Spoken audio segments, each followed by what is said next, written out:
Bahaya ya. Kayak kalau gue tendang tuh udah jatuh. Kan Agni dan Bu Jenar rumah kalian. Ayo dong, udah dong. Mohon perhatian. Eits, sebelum nonton, subscribe dan nyalain loncengnya. Biar makin asik.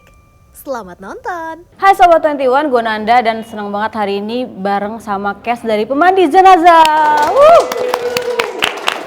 Apa kabar teman-teman? Baik kan Anda, apa kabar? Kenalan dulu dong, Agni ini dan Amara Sofi jadi apa nih di sini? Oke, halo Sobat 21, di sini gue Agni, di Pemandi Jenazah ini gue berperan sebagai Lela. Halo, aku Amara Sofi berperan sebagai Rika. Pertanyaan pertama, udah lama jadi pemandi jenazah. Wow, sebuah pertanyaan. Ceritanya di sini berapa lama sih udah si Lela ini, apa baru pertama ya kalau nggak salah ya? Enggak, jadi si Lela ini karakternya dia itu pemandi jenazah turun-temurun. Sebenarnya anaknya tuh nggak mau mandiin jenazah, punya mimpinya sendiri. Cuman si ibunya insist buat dia meneruskan pemandi jenazah pekerjaan itu karena buat dia mulia lah gitu. Dan udah jarang yang mau nerusin lagi dengan adat-adatnya gitu kan. Karena situasi akhirnya dia menjadi seorang pemandi jenazah gitu. Dan dia ini udah ngikut jadi asisten ibunya dari dia yang masih kecil gitu. Jadi emang udah dikeker sama ibunya nih, anak kayaknya besoknya harus nerusin gue nih gitu. Soalnya ibunya tahu kan, karena anaknya juga si Lela ini dia itu sensitif dan juga intuitif gitu. Oh, jadi emang udah punya sensitivitas itu juga makanya nih. Tapi ceritanya kan sama Oyem tuh dua kakak adik kan? Iya, kakak adik, aku kakaknya. Oyem adiknya. Cuma dua bersaudara. Dua bersaudara. Makanya kamu yang disuruh. Secara keseluruhan tuh ceritanya seperti apa sih? Terus sama mungkin Amara Sofi juga bisa ceritain karakternya tuh akan kayak gimana gitu. Aku berperan sebagai Rika. Rika itu dia baru masuk kampung itu ya. Jadi dia kayak ngontrak di situ dan dia anaknya lugu, terus santun banget, yang ngebantuin warga-warga gitu, terus lumayan caring sih sama sekitar dan pendatang baru yang love banget lah ya. Iya, wow. Kayak itu aja sih. Keterlibatannya nanti sama Lela apa? Lumayan, benang merahnya sebenarnya lumayan kuat. Dia di sih, benang merahnya gitu. juga, salah satu tetangga juga. Jadi semua tetangga-tetangga di sini tuh benang merah lah buat film ini gitu. Nah, kalau pemandi jenazah sendiri bercerita tentang seorang pemandi jenazah itu sendiri gitu. Jarang banget kan kita menceritakan sosok pemandi jenazah yang bener-bener kayak gimana sih rasanya ada di sepatu seorang pemandi jenazah yang pekerjaannya itu menantang tapi juga sakral dan apa ya, sedih aja gitu karena yang dihadapin kematian gitu. Ini juga menceritakan tentang dosa masa lalu, terus juga sebuah fitnah, terus pergunjingan yang akhirnya menjadi bola salju dan menyerang kita sendiri kalau kita bergunjing gitu. Berarti POV-nya itu Lela akan menghadapi konflik karena dia jadi pemandi jenazah setelahnya atau gimana? Jadi dia akan menemukan kejanggalan setiap dia memandikan jenazah-jenazah yang dia temuin gitu. Dan dia berusaha mengungkap itu. Oke, karena dia juga punya sensitivitas itu, jadi dia ngerasa kayak punya ya ini ada yang aneh nih, ini ada yang nggak bener nih gitu. Jadi itu di pemandi jenazah ini setiap kematian tuh matinya aneh-aneh, serem-serem, dan dia mandiinnya dengan wujud yang udah dari yang lumayan husnul khotimah sampai yang enggak gitu. Saya yang udah aneh-aneh gitu. Katanya kan emang ini diambil dari cerita aslinya, banyak maksudnya terinspirasi dari cerita pemandi jenazah. Apa aja sih yang kalian dapat, maksudnya setelah riset tuh apa yang paling aneh-aneh tuh, apa yang bentuknya seperti apa, atau maksudnya gara-gara apa? Biasanya kan ada yang katanya susuk, beda lagi gimana? Ada cerita apa sih? Jadi kalau di sini kan gue dapat workshop gitu kan, dihadirkan seorang pemandi jenazah yang emang yang udah memandikan sekitar 41 tahun gitu. Bener-bener mandi ini udah yang aneh-aneh juga gitu. Mulai dari yang masih bagus, sampai yang udah organnya nggak tahu kemana, terus sampai ada yang paling parah jenazahnya bangun lagi, lumayan mati suri gitu berarti? Nggak mati suri, dalam keadaan yang meninggal dia bangun lagi, terus kayak dia ngasih tahu kalau ada sesuatu yang di badannya emang harus diambil sebelum dia menghadap yang berkuasa gitu. Terus dia bangun, asistennya Bu Hikmah ini, seorang pemandu jenazah ini sampai kabur. Bu Hikmahnya cuman kayak, Masya Allah kok ada ya yang kayak gini. Terus si jenazahnya itu cuma nunjuk di bagian sini, dicek sama Bu Hikmah, bener ada paku. Itu paku apa ya? Jarum. Entahlah jarum, pokoknya sesuatu yang tidak baik. Oh, bukan. Kayak santet gitu-gitu ya? Nah mungkin itu antara santet atau mungkin dia susuk atau ilmu hitam, entahlah apa ya itu yang memang mungkin jadi susah gitu kalau misalkan itu ada di badan dia gitu. Meninggal tuh nggak ini ya, ada yang ganjel gitu ya? Iya, awal-awal pas aku baca skripnya juga ngiranya semuanya fiktif gitu kan, tapi kayak oh ya udah gitu. Seenggaknya syutingnya tenang lah gitu kan. Cuma pas Agni workshop sama Bu Hikmah, ternyata ada beberapa scene yang mau kita kerjain ternyata itu beneran kejadian ke dia. Itu baru aduh gimana ya gitu, lumayan dak-dik-duk-dor. Dan tiap kita ketemu Bu Hikmah juga ternyata tuh ada hawa yang berbeda gitu loh, nggak bisa dipungkiri. Iya. Tapi beliau juga punya ini sensitivitas juga. Pastinya. Jadi setiap habis syuting atau siap habis workshop, gue tuh selalu dibersihin. Gue, Amara, Bu Jenar, Ohim tuh selalu dibersihin. Soalnya waktu workshop hari pertama, Bu Hikmah datang itu jam 6 sore, yang harusnya bener-bener udah lah ya nggak usah beraktivitas lagi. Cuman gue maksa karena gue ngerasa waktunya udah mepet lah, ngotot nih, minta tata cara memandikan jenazah pakai stuntman gitu. Habis itu Yang ini kan workshop pertama kan Iya. ada kayak telco yang memang beneran manusia gitu, dan dia katanya iya sih stuntman-nya sakit. gitu, dia sakit pertama itu. Terus dia muntah-muntah, Bu Jenar muntah-muntah. Jadi bukan sebuah kebetulan dong kalau yang Iya sih. duanya muntah-muntah.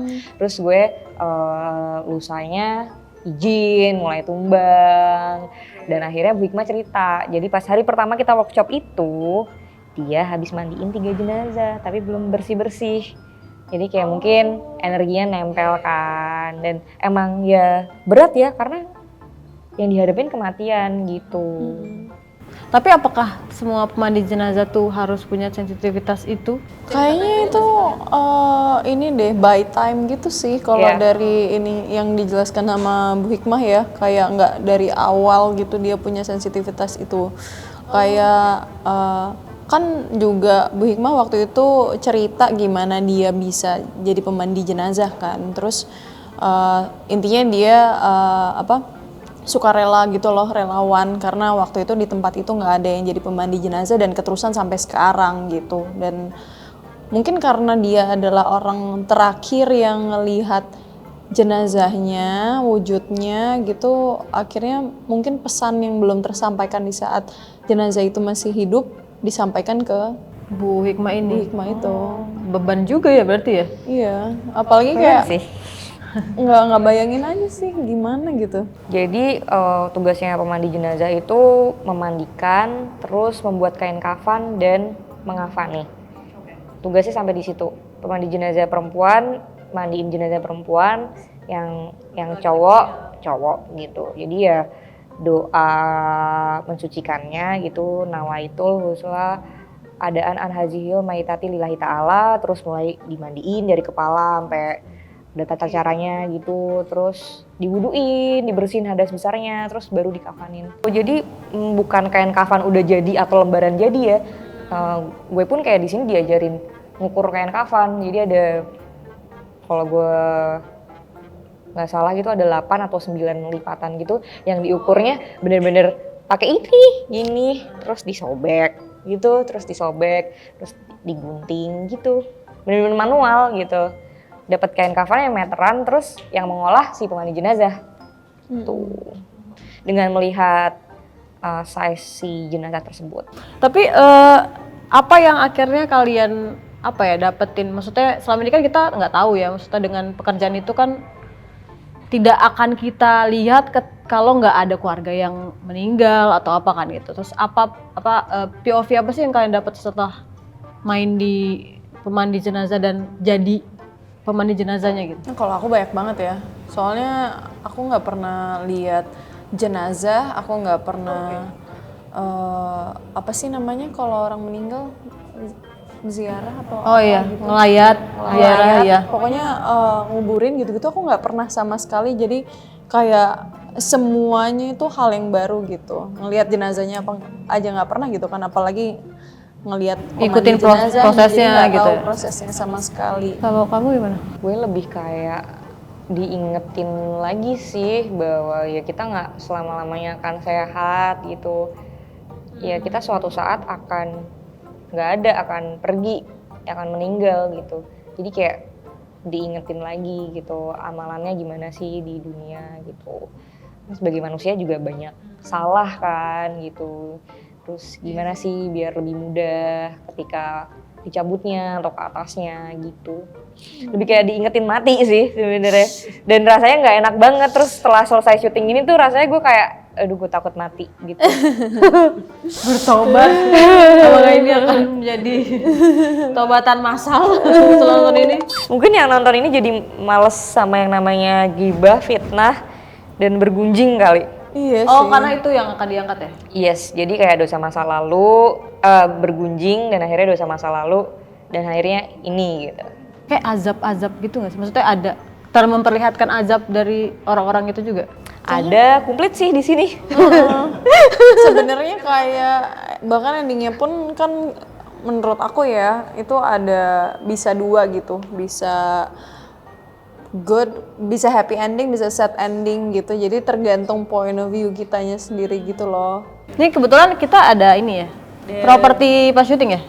Salah satunya, cuman Buat kayaknya mandiin. ini ada yang lebih gede lagi, terus ada yang lebih orangnya lebih doff lagi gitu. Berarti ini saya Terus ada yang barusan gue pecahin dong guys. Epic, sebuah gayung seorang pemandi jenazah. nggak bisa mandi ini berarti Agni lagi libur dulu ya, dari pecah. Berarti settingnya sekarang kan ya, tahun sekarang Settingnya kan? tahun sekarang. Tapi di mana? Di Jabodetabek. Di mana? Di Jabodetabek. Oh, Daerah Jabodetabek. pinggiran gitu. Oh, Pinggiran Jakarta. Ceritanya pun di situ. Maksudnya story-nya tuh emang daerah. Ceritanya universal tapi kita settingnya di Jabodetabek. Oke. Kirain ada kayak tradisi tertentu kayak Jawa atau Sunda gitu nggak ya? Oh jadi sebenarnya kayak doa-doanya pun juga universal sih gitu. Emang yang adanya di Indonesia seperti itu ya seperti itu ngikutin. Kayak ini kan lebih ke Islam gitu, jadi doanya nggak ngikutin kayak Jawa mana, nggak ada apa gitu, universal. Di sosmednya pemandi jenazah juga sempat cerita kalau ternyata set dari lokasi syutingnya ini adalah rumah pemandi jenazah juga ya? Bener nggak sih? Rumah Bu Siti dan Ella. Yes, Iya. rumah Bu Siti Dan itu ada orang tua yang baru meninggal gitu ya? Kalau nggak salah. Gue nggak yakin baru meninggal itu rumah udah ditinggalin kosong. lama banget. Orang apa silingnya segala macam tuh udah pada ambruk, terus juga dindingnya udah pada berjamur, udah lembab, udah beneran nggak layak ditinggalin, terus dijadiin set. Reot banget. Bahaya ya. Kayak kalau gue tendang tuh udah jatuh. Udah jatuh. Atlet. Gitu. Terus kurang ajarnya ini para produser kok bisa gitu nggak ngasih tahu kalau di kasur yang gue tidurin sama Ibu Siti itu meninggal terakhirnya yang punya rumah tuh di situ, sendirian di situ. Dan setelah beberapa hari baru ditemuin di situ. Oh gimana maksudnya? Berarti udah meninggal baru ketahuan? Baru meninggal entah beberapa hari baru ditemuin meninggal tuh di situ gitu karena sebatang kara lah gitu. Oh mungkin kalau kamu diceritain nanti takut. Iya kayak nggak mau sterilan dulu mungkin gitu kan.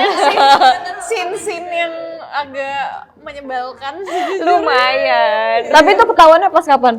Pas promo pertama kali gue promo baru dikasih Udah tahu kelar dong syutingnya? sama Kak Ica. Terus juga ternyata di sebelah rumah itu tanah wakaf yang dijadiin kuburan. Males banget. Pantes ya. Pantes ya. Bahkan waktu itu kita nggak, kayak aku sama Tante Nola kita nggak mau masuk ke rumahnya. Soalnya rumahnya tuh kan kita kesana siang jam 11 sampai jam 12 gitu. Itu nggak ada Udara, cahaya yang masuk. Nggak ada cahaya, nggak ada udara yang masuk. Bener-bener gelap tapi di luar terang banget kan, di dalam gelap terus apek, terus kayak silakan Agni dan Bu Jenar rumah kalian. Silakan menjiwai perannya. Nah, sama satu lagi nih yang gak dikasih tahu, gue gak Apa? dikasih tahu kalau bakal syuting di real kuburan. Oh, jadi nggak di set? Kalau lihat trailernya, itu kan ada yang gue ngegali tuh. Iya, iya. Itu di kuburan. Beneran. Tapi kalau lo lihat ada yang ngocop-ngocop yang mengelilingi gue, itu gue di dalam kuburan dan Oh, itu beneran. kuburan beneran. Jadi kayak itu hari terakhir Halloween kan. Syutingnya pas Halloween. Subuh-subuh gue di situ, malam-malam sampai subuh-subuh gue di situ, sampai pagi, sampai jam 7 pagi gue di situ. Seharian lah gue di kuburan. Tapi ada satu kejadian, ini nggak serem sih, cuma lumayan jijik kali ya. Jadi kan ceritanya aku tiduran di tanah gitu, terus nanti Agni dan Ohim nyusul gitu kan, hujan-hujan. Aku pas tiduran di tanah tuh kayak kok ada yang anget-anget jatuh gitu, aku diem aja. Kan itu udah jam 3 pagi ya, udah capek, jadi kayak ya udah deh kita udah pasrah gitu. Ternyata tuh tai ayam gitu kan. Terus habis itu kita kayak lah ini ayam ngapain di atas pohon gitu. Karena udah subuh. Habis itu kayak Mau berkokok ya. akhirnya ayamnya itu di ini kan. Gusah apa? Pokoknya disuruh pergi lah gitu kan. Tapi kan itu tai ayam udah ada di bawah kita ya. Terus abis itu ceritanya mau scene hujan. Sedangkan aku udah capek banget, udah rebahan gini, terus nanti scene hujannya tuh bareng Agni dan Ohim, dan ternyata kan banyak tai kan di kaki.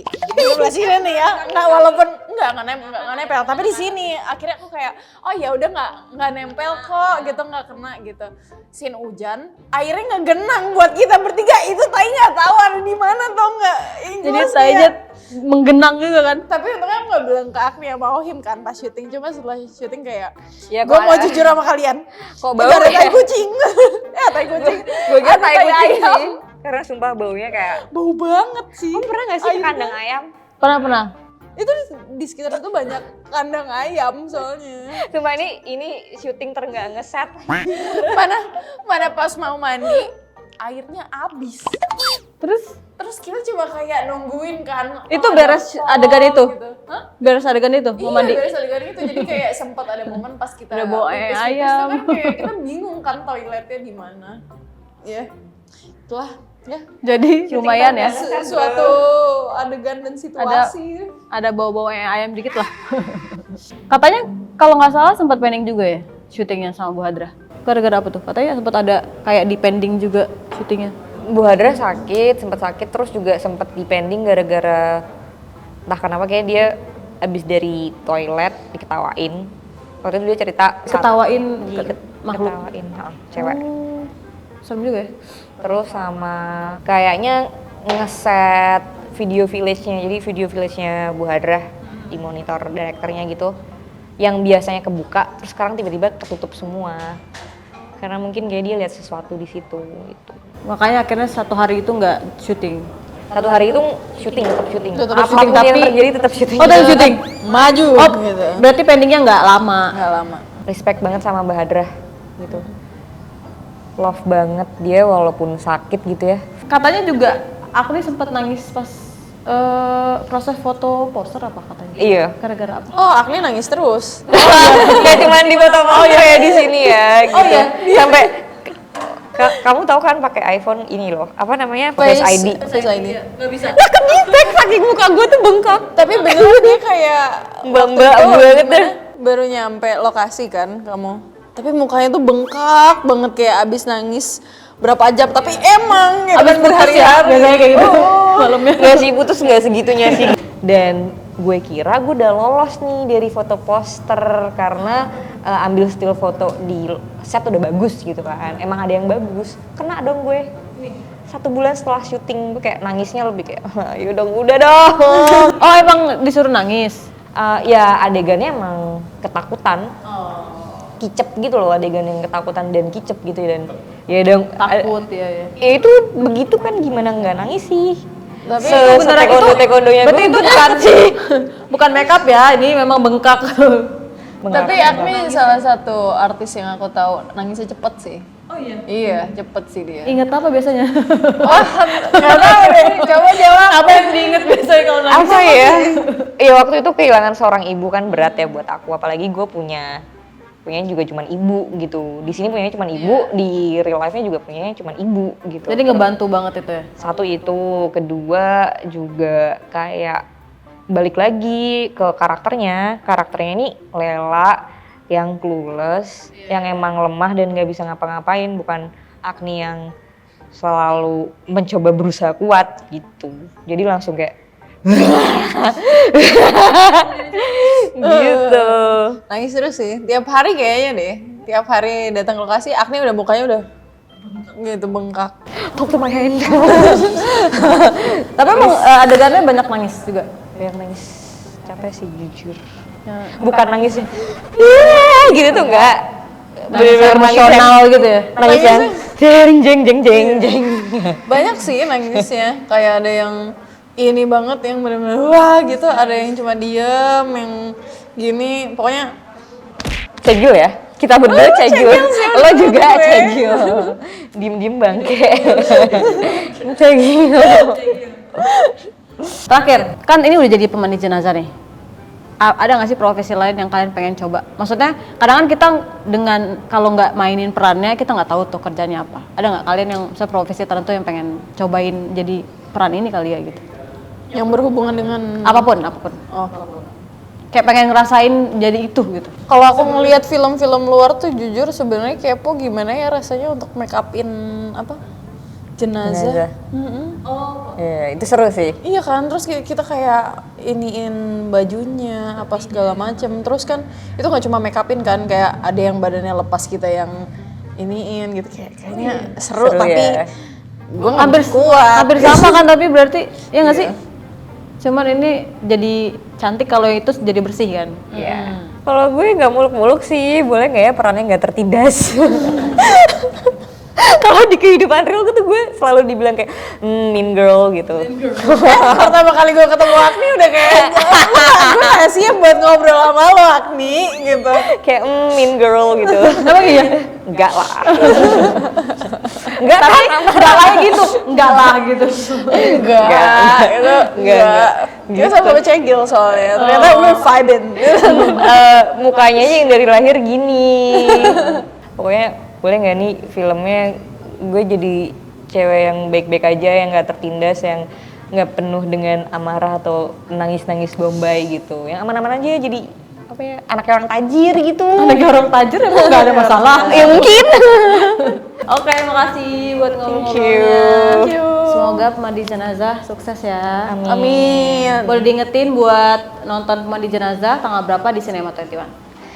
Sobat 21, jangan lupa nonton film Pemandi Jenazah tayang tanggal 22 Februari 2024 di seluruh XX1 terdekat, terjauh, pokoknya di XX1. Asik kan videonya? Jangan lupa like, subscribe, dan komen ya. Sampai jumpa di video selanjutnya.